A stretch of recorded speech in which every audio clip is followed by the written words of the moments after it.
Thank you, worship team. Thank you. Let's praise the Lord. Praise the Lord. Let's praise the Lord another time. Praise the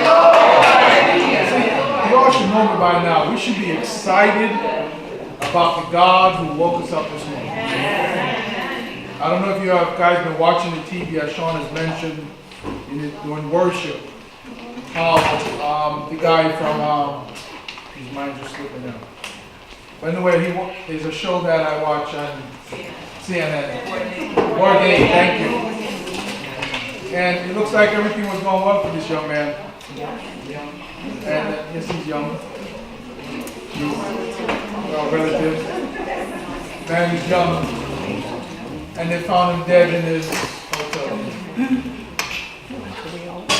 Early in the week, you have yep, a woman that looks beautiful lady who seems to have everything going for her, but yet end up taking her life. And believe it or not, they said since don't quote me on the date, since 1994, the suicide rate has gone up like over 20%. It has increased. And it's increasing each and every day. People are hurting. People are depressed. People are lost. And it has nothing to do with money and the resources you have. It has something to do with this emptiness inside of what you're going through. You know, some of us would think it's because the person cannot pay their bills or they cannot do this, but no. It's more. And when I think about this, the greatest equalizer is God. Yes. Amen. I was talking to this, I was telling see, when you guys come to Bible study, you hear great stories. If you don't come to Bible study, then you don't hear anything. So if you don't come to Bible study, that's a plug for you all to come to Bible study. Second, during Bible study, I was saying to them, are we going to Sunday school? So during Bible study, I was telling them, I met a young man, relative, young man, a few days ago. And I walked in, I see him reading, he's an Indian guy. And then he and I just started talking about, I said, what are you reading? He said, I'm reading the Bible. And he and I just struck a conversation. And it was interesting how he and I became so close, even though we don't really know each other. But it's as if we were brothers. But he taught me something as we, discussed the Bible. He says, you look at the fish that lives in the sea. If you ever taste sea water, it's what? Salty, right? But yet, when you cook the fish, it's not what? It's not salty. And the fish breathes in the air, the water, everything around it, but yet the fish is not salty. And I'm like, oh God, we as Christians are living in the sea of salty. But when we remain what God called us to be, it will not affect the inside of us. And that's why these people who live in the sea, which is the world, the things around them is affecting them, and it's salty inside of them, and it's corrupt the inside of them, and that's why they do the things that they're doing. So let's be the fish in the salt water, but don't let the salt water pollute our minds, our spirit, and who we are in Christ. Amen. We can live in this world and live holy as the Lord. That's what the Lord said. Be of the world. Be in the world, but not of the world. Thank you. Kids, you're dismissed.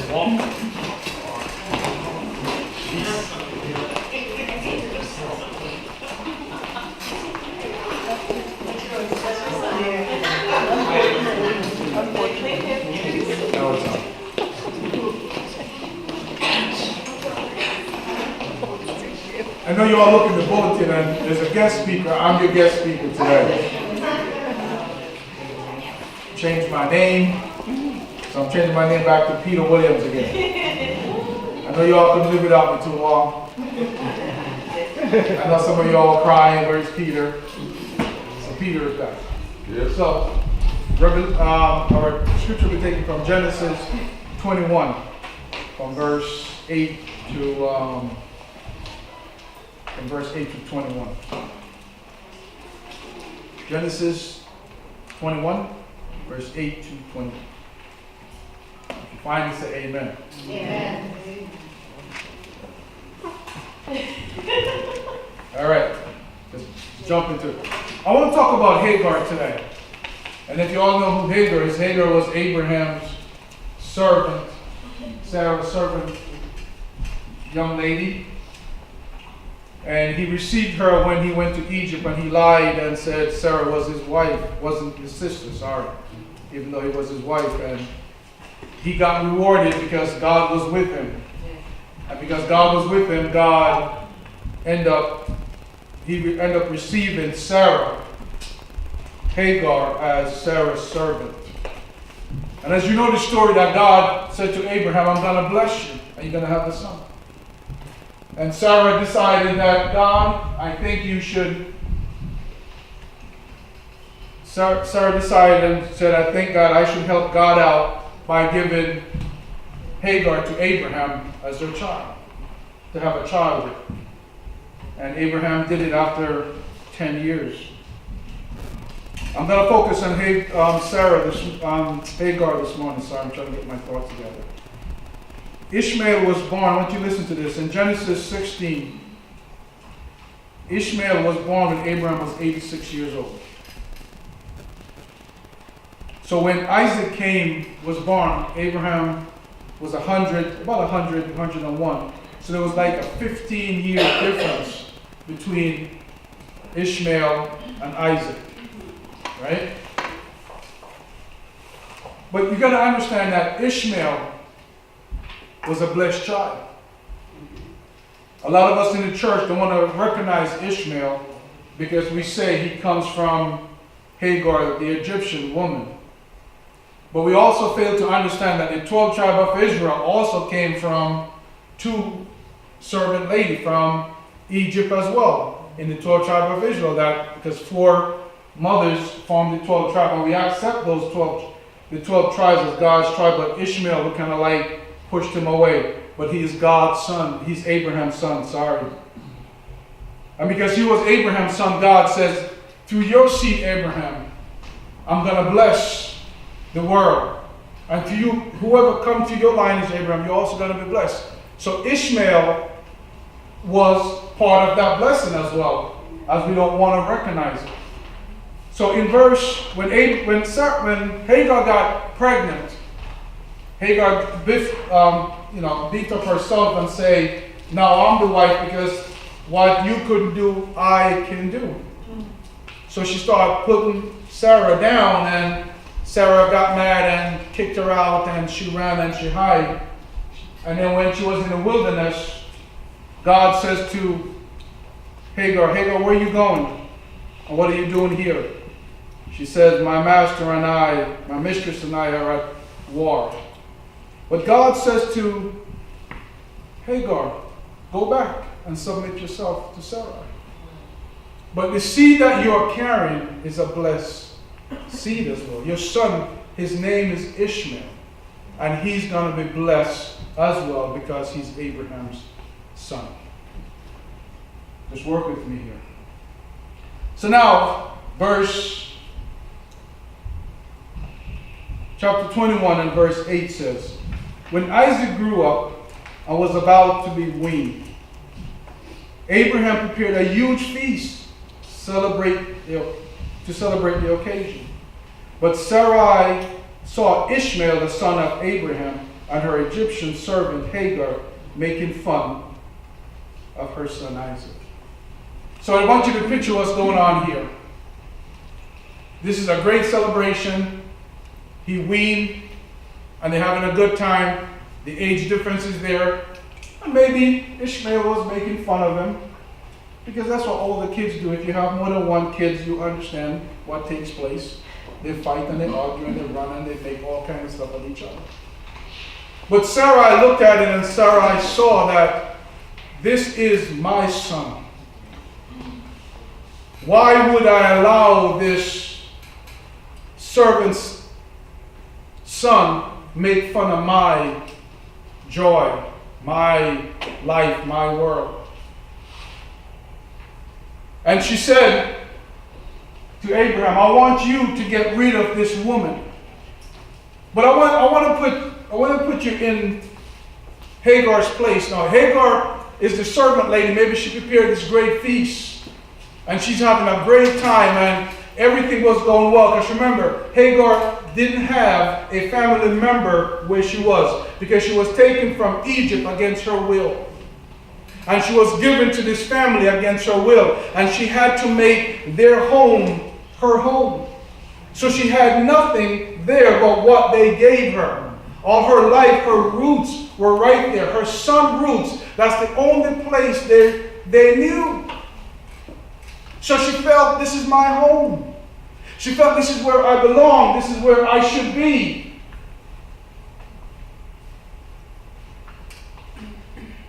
But listen to what happened to her. Verse 10. So she turned to Abraham and demanded, get rid of this slave woman and her son. He's not going to share the inheritance with my son Isaac. I won't have it. This delicate woman, Sarah, now become the strong, defensive woman, her son. Sometimes we defend our son and put other people's son down. And our children put other people's children down. Sometimes we don't see anyone but ours. And sometimes we see ours without no fault or without nothing else. And that's why when our sons and our daughters can become a nuisance to us, because why? We don't see anything that they do wrong. And we blame others for it. And when we blame others for it, it also causes rift and problems within the family. But you also got to look at Sarah, where Sarah's coming from. Sarah hated that Ishmael was there. Sarah hated that Hagar was there because she remembered what happened to them to bring Ishmael about. And when you have that dilemma in any relationship, it causes rift, it causes tension, it causes problem, it causes a war within what's going on. And it always affects those who are going through. So while we look at Sarah and said Sarah was a mean woman, in one sense she wasn't, even though she was. Trying to give her the benefit of the doubt. So she said, he will not share an inheritance of my father. But what she failed to understand, that Ishmael was Abraham's son. And if something happened that you're in a relationship and things happen in that relationship, you got to understand that that son is part of your family. And you got to love and treat that son like any other child that's in the family. And it takes a great person and a great love from God for this to take place. You see, it seems to me that Hagar loved Isaac, but the relationship the other way never returned. Because Hagar understood where her place was and who she was. And she was thankful that she had a son, and she gave love to both the children. But I could imagine Sarah was just saying, I don't want to have anything to do with this child. And maybe this child also knew the feeling that Sarah had towards him. Kids are very smart. And kids can perceive things in an instant. They know if you like them and if you don't like them. They know what's going on. Even when they cannot speak, they will tell you. If you ever have a child and the child used to go to daycare and they say, I don't want to go to daycare, and they're crying and crying, you need to check out why. Just don't say the child is spoiled. Maybe that whoever's taking care of the child is not treating the child correctly. And they're telling you the best way they can, I don't want to go because I'm not comfortable there. And sometimes because we are busy, we don't want to see what's going on. Because we are busy, we have to get to work. We just drop the child off and the child is crying, Mommy, Daddy, I'm trying to tell you something the best way that I can. So here, Ishmael probably felt the pain and the hurt and the way Sarah addresses him. And he knew. So when she saw her son making fun of her son. She says, I don't want this boy or this woman to share the inheritance. Verse 11, Abraham, this upset Abraham very much because Ishmael was his son, thank God. But God told Abraham, do not be upset over the boy and your servant. Do whatever Sarah tells you, for Isaac is the son through whom your descendants will be counted. See, God already told Abraham what's going to happen, that is through Isaac. So Isaac's inheritance was not in danger. And when you have a child and you are a good father, your inheritance to that child should not be in danger, whoever come into that family. You should be the father or the mother to that child just as much and give that child the inheritance. So God says it's through Isaac that the whole world is going to be blessed. But listen to what he says. He said, do whatever Sarah tells you, for Isaac is the son through whom your descendants will be blessed. Verse 13, but I will make a great nation. I will make a nation of the descendants of Hagar's son, because he's your son too. So Ishmael is a blessed son. Ishmael was a promise from God.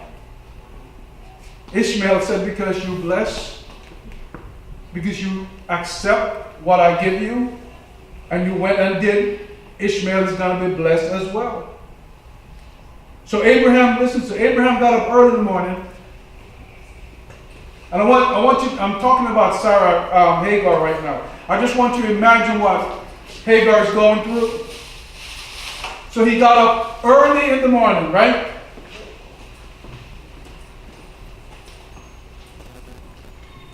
Thank you.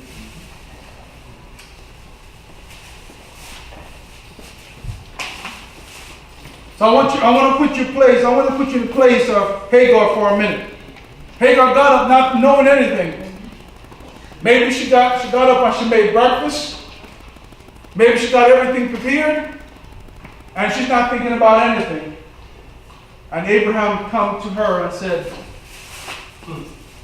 here, take this with your son and leave.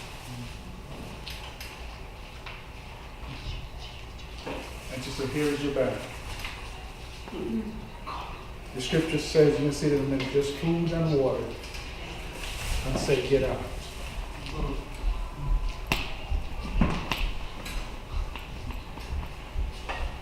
Sometimes disaster hit us when we're not prepared for it. Sometimes when we're having a good time, the doctor may call you and say, you have cancer. Sometimes when you think everything is going great at work, your boss may call you and say, we no longer need you. Sometimes when things are going great, the wife and husband send you a letter and said, I want a divorce. When everything is going well, when you're not thinking about anything, in your mind things are flowing, but you get this news, and how does it rip you apart? You don't know what you're going to do next. You don't know what's going to take place. So Hagar finds herself in a situation where she has to leave her home and she has no idea where she was going or what she's going to do. She has no idea. Because remember what I said earlier, all her life story begins and ends with the family of Abraham. And her son, this is all she had. So now, all she had now is a bag and her son, where she can't even take care of her son and take care of herself, because why? She was a servant girl. All she knew what to do was clean the tables and take care of those people that are there. That's how she survived. And now, all she had was taken away. And just remember what you were going through when you and I heard that certain news that we didn't like and we didn't expect to hear. How it shocked, how it hurt. Got a text message from Elaine yesterday morning. Peter, my greatest fear, she says in the text message, just happened. Elaine's 92-year-old mother's driving. They tried to get her to stop driving, but she wouldn't drive. She wouldn't stop. She fell asleep in the car. The car was totaled. She got a broken foot, broken shoulder. And she said, Peter, that's my greatest fear, just happened.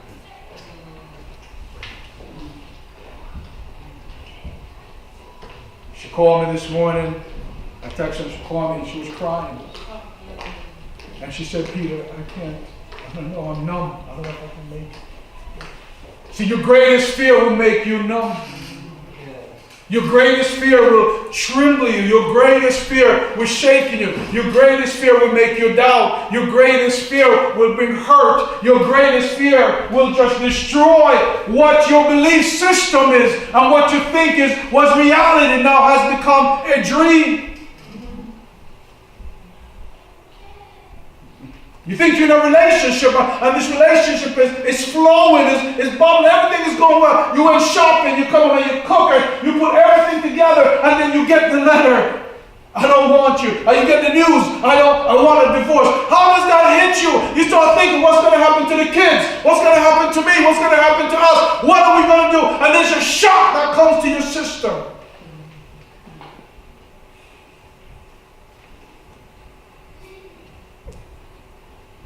And Hagar was shocked. Abraham brought her a bag, water, and food.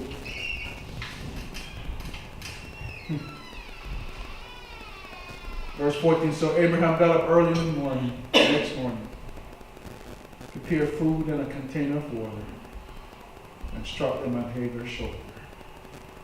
Then he set her away with their son. And she wandered aimlessly in the wilderness of sheep. Yeah, rootless, right? Rootless. She had no power. And sometimes you feel like you have no power. Those who are over you make you powerless. They take away all the dignity. They take away all the pride. They take away everything from you. Why? Because of the news they give you. Because of the news that you received. And here, this woman was taken. Everything she had was taken away. So she wandered aimlessly. Why? Because she has nowhere to go. And there are times you feel like you have nowhere to go. So you wander aimlessly looking for what? Looking for solution, but there is none. And Hagar finds herself wandering aimlessly with a child that she has to provide for. With no father. So she's a single mom the first time in her life. No roof over her head. No bed to sleep in. No food to eat. There is no shelter. And she's in the wilderness. A lonely woman out in the world. That anything can happen. And she doesn't know where, because she cannot go home. And she doesn't know where she came from, how to get back there. And sometimes that's what you feel like in your life. You feel like you're just in a wilderness. How things are not coming together. You just feel like you're in the wilderness. But there is, even though sometimes you're in the wilderness, there is great things can happen in the wilderness. And the topic of my lesson can tell you, find my blessing in the wilderness. Amen. And as she's going through the wilderness, listen to this, verse 15. The water was what? The water was gone. The little water was gone. And then listen, she put the boy in the shade of a bush. Just think about Hagar for a minute. So she laid her son, 15, 16 years old, and just put him over there. Because maybe at this time the sun has beat upon him. And even though he's a big boy, that's still her boy. So she put him away and she said, how can I watch my son die? How can I watch my son die like this? We have no water. Maybe the food is gone. So she put the boy under the bush. Then she went and sat down by herself 100 yards away. There are times when you get by yourself, when the pressure of life hits you, and you go and you sit down by yourself and you wonder, God, what's going on? God, what's happening? God, what's taking place in my life? God, why am I going through this? Why am I experiencing these things? Why am I serve you? Maybe Hagar was saying, I was a faithful servant to Sarah and Abraham. I did all what they asked. I learned because you told me over here, you are the God who see when I first run away. And you promised me that my son will be blessed. Does this look like a blessing to you, God? Does this look like paradise to you, God? Does this look like some place we want to be? We have no water, we have no food. How am I blessed?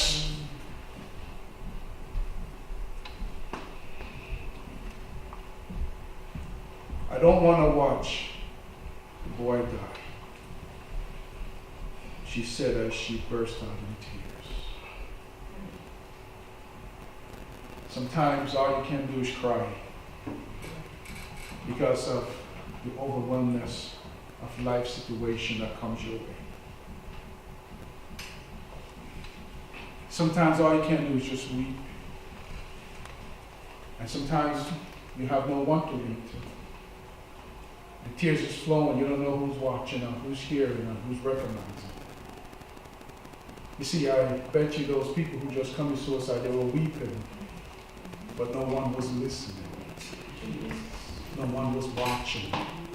No one was paying attention.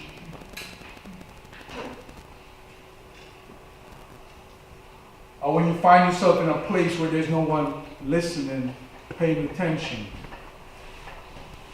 Someone asks me and says to me, they said, Pastor, if a person commits suicide and they know Christ, are they in heaven?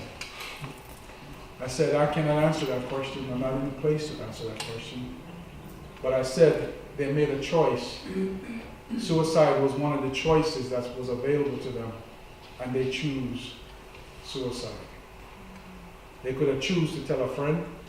They could have choose to go to the doctor. Some people choose drugs. Some people choose whatever. But they choose one of the options, and an option is suicide.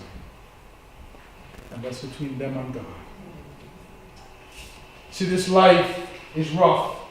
This life hit us with things that is not normal. This life hit us with things we're not expecting. This life, and as we go through, I'm sorry to say this to some of us, but we're going to hit with certain things that we never thought we will be able to be hit with.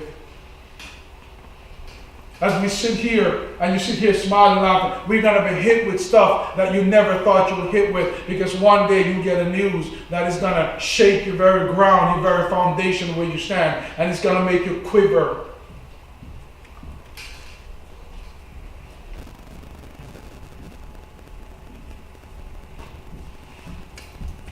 So this life is not a bowl of oatmeal, I would say, cherries, but I'm using oatmeal.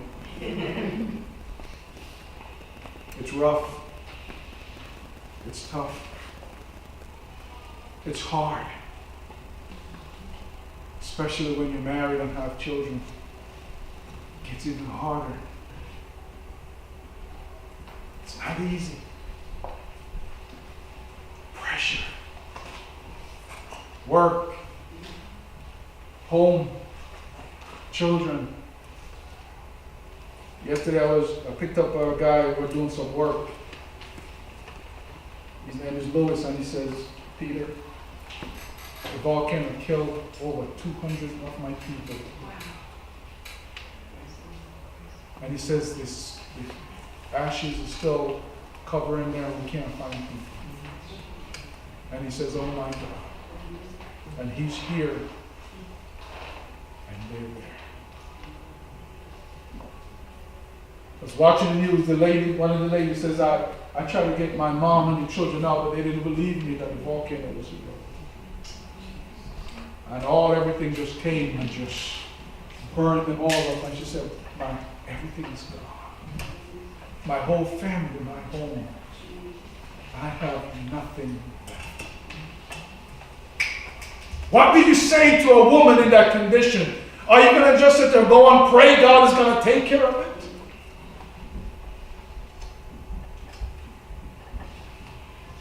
Ladies and gentlemen, we live life on the edge. We don't understand what we are playing with. At any given moment, our beautiful world, our joy, our peace could turn into sadness and tears beyond our control. And that's why I've been trying to preach to us, wake up and put God where? First. Let Him be the first of your life. Let Him be the first of your world. Give Him your first. Because I'm telling you, He's the only one that can protect and keep you. He's the only one. You see, let me tell you, Christians can also get depressed. And one of the greatest prophets, name was Elijah. Elijah was depressed. Because why? He got abused.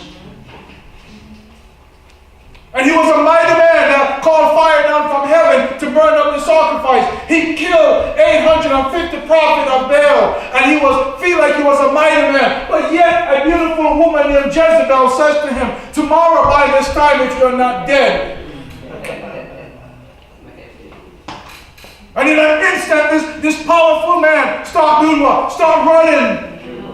And he's running, have no idea where he's running to. And he's running, and he's running. Where is he going? He has no idea. Just running, wandering the wilderness. Because why? He did not commune with his God, but yet he was the one that called fire down from heaven.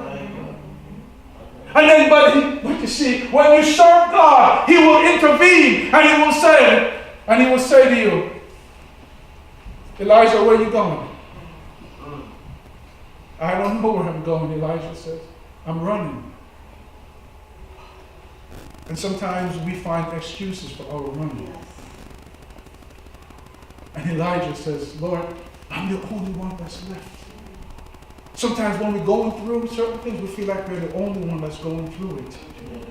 But others are going through worse than we are going through. And he said, I'm running because I'm the only one. But God says, listen, I have 7,000 who has not bowed their heads to the Baal. So just because you're a Christian doesn't mean you cannot get depressed.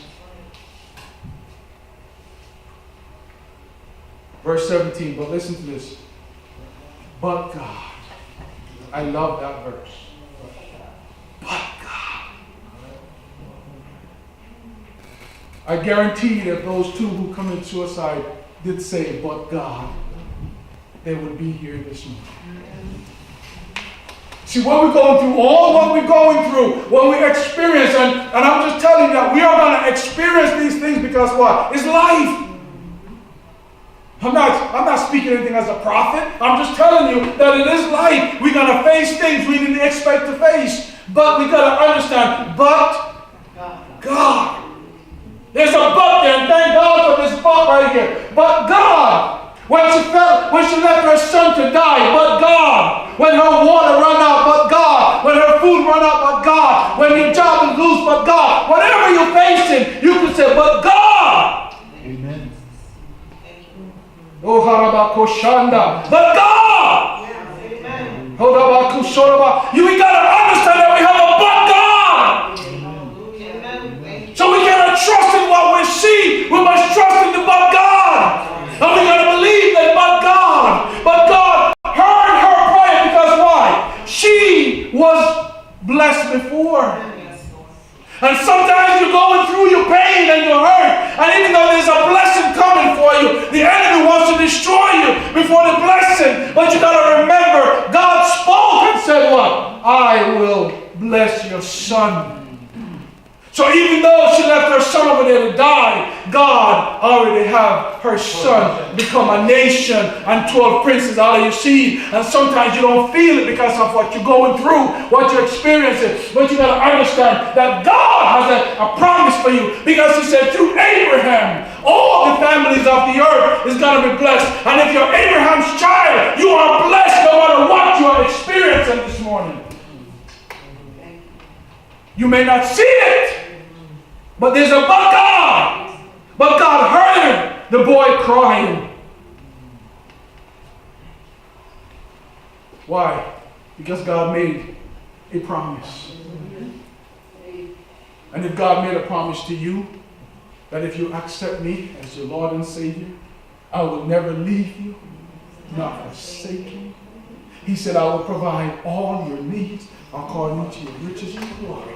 He said, I'll become your healer, your comforter, your counselor, your sustainer. He said, whatever you need, I will provide it. Whatever. He said, I will give you all good things.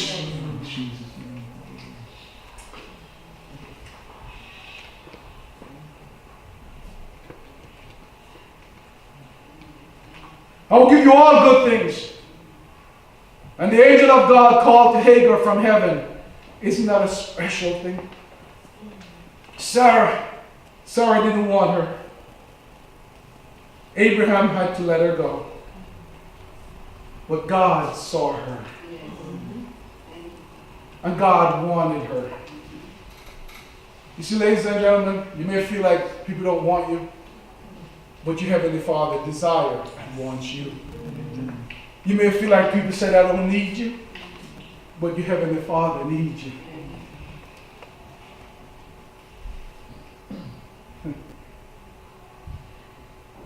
Hagar, what's wrong? Isn't God cool? He knew what the problem was. And you just have to learn sometime when people are going through and you see what it is, you don't have to say, oh, stop crying now. God said, what's wrong? He knew what was wrong. But he got to understand that you have to meet her where she was.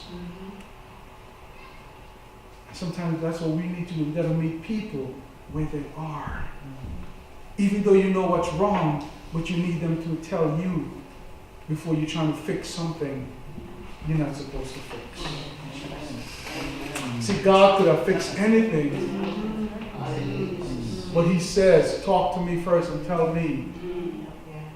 Because sometimes we give the wrong medicine and speak at the wrong time. Because we don't say what's wrong. This part of the message is for me. This is my part. And then he says what? He comforts her. Don't be afraid. Isn't God cool? Sometimes I know we have the scripture, God didn't give us a spirit of fear. And he didn't. But when our world hit us, it does happen. And then God come and say, what? Don't be afraid.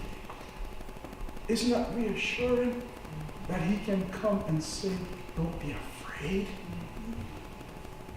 We all act, some of us are super Christians. We don't get afraid. And nothing bothers us. I haven't got to that level yet. But I'm holding on to him. And when he comes and he says, Peter, don't be afraid. Because he said, God has heard the boy crying as he lies there. See, when we think God is not hearing us, he's hearing us when we cry. And when we think he's not hearing our children when they cry, he's hearing when they cry.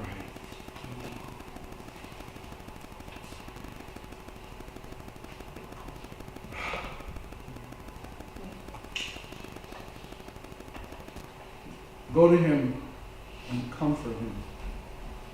Listen to the blessing. I will make him a great nation from his descendants. But yet he has no home, no water, no food, no destination. And sometimes you may be going through certain things where you don't see the outcome of what you're experiencing. But if you trust God, he can use you to let you become whatever you seek and desire, to become great at that. So he said to her, go and get him, comfort him, because he's going to become a great nation. So, okay, God, I'm going to become a great nation, but now I'm thirsty.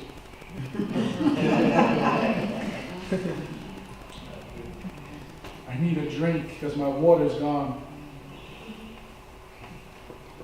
Now listen to this.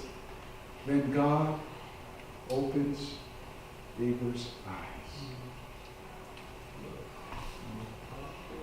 There are times he will open your eye.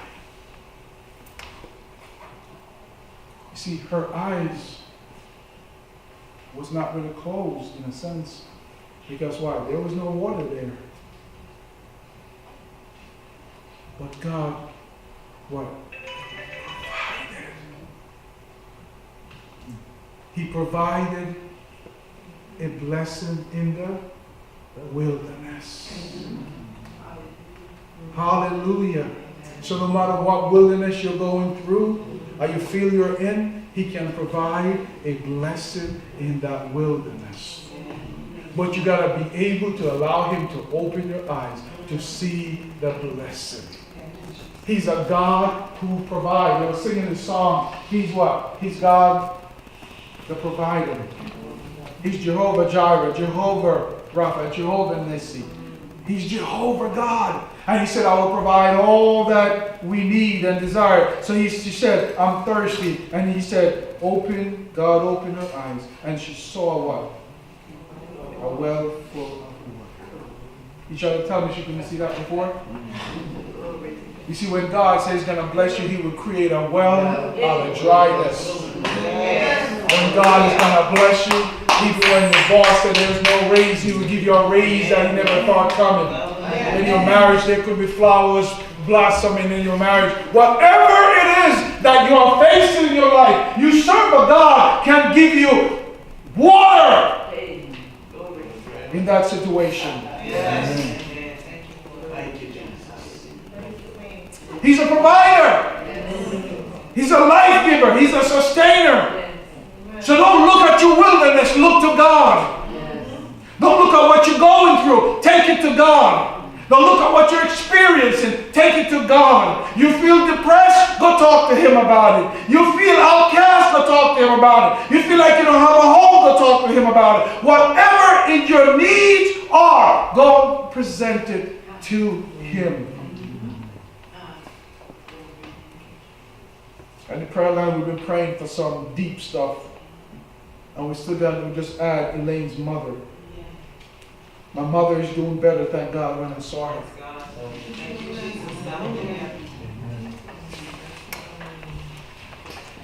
Sometimes it looked like she was in the wilderness. But now she could pick up the phone and she called me yesterday looking for my brother, Eric. Now she could think about him because she hasn't seen him in a little bit. Ladies and gentlemen, God is real. Yes, He is. That's why we got to give Him all that we have.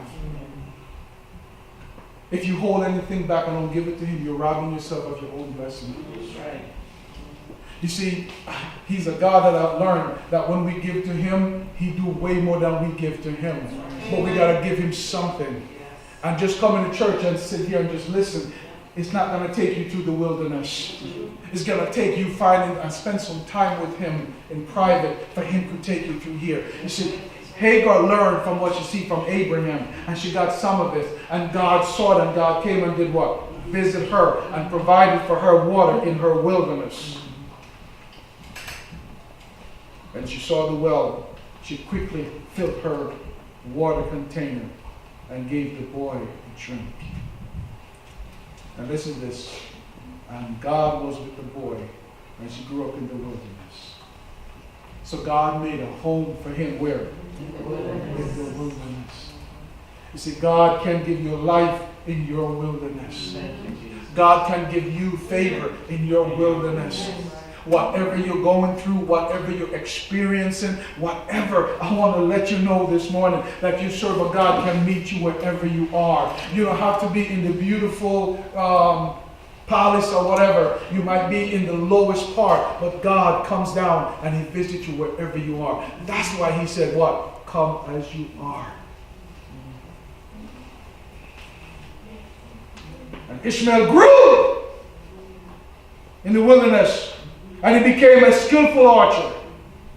And he settled in the wilderness Paran. His mother arranged for him to marry a woman from the land of Egypt.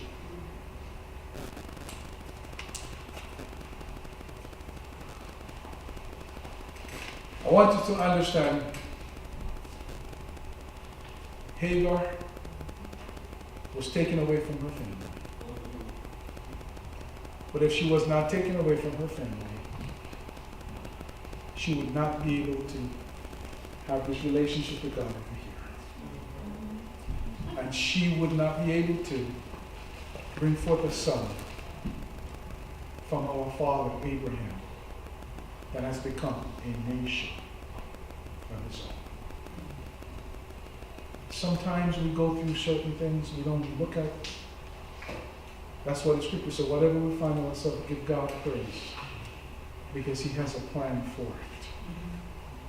And the thing about God's plan is, it's crazy. When you and I would take this route, He takes it all the way around. Because why? His ways and our ways are not the same. And His outcome has to be different than ours. And through all that He's putting us through, it's for one reason and one purpose. You know what that is? To give Him glory. If you're not willing to walk the path to give Him glory, then might as well you quit right now. But if you want to flourish and become and desire what you desire, then you go through the journey. Amen. Sometimes the very things that you and I hold dear to us, it has to be put through fire for us to understand that God is first and ultimate. See, Hagar here had to put her boy over there to die. That was her life, that was her passion. But God blessed him before. This morning, each one of you are blessed. That's why you're here this morning. But if you don't act on your blessing, it will dry up and you will not see the well that God has placed right next to you. Those are my few words to you this morning. You may receive a bag and say, this is all, get out. None of y'all ever watched the show with, what's his name?